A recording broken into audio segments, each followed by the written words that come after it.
நீங்கள் பார்த்துக் கொண்டிருப்பது நியூஸ் 21 செய்திகள். தமிழ்நாடு செய்திகளை உடனுக்குடன் தெரிந்து கொள்ள நியூஸ் 21 செய்திகளை பாருங்கள். உண்மை, உழைப்பு, உயர்வு. கடலூர் மாவட்டம் விருத்தாச்சலம் அருள்மிகு விருதாம்பிகை பாலாம்பிகை உடனுரை விருதகிரீஸ்வரர் திருக்கோவிலில் உள்ள பாலாம்பிகை சன்னதியில் சிவாச்சாரியார்கள் வேத மந்திரங்கள் முழங்க கோவில் செயல் அலுவலர் மாலா தலைமையில் புதிதாக துவார பாலகி சிலைகள் நிரப்புதல் நிகழ்வு நடைபெற்றது.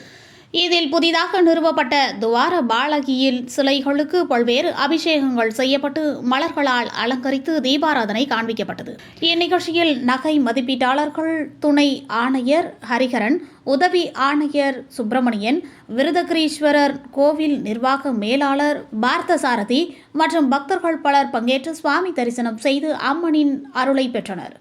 நியூஸ் 21 செய்திகளுக்காக கடலூர் செய்தியாளர் முருகானந்தம்.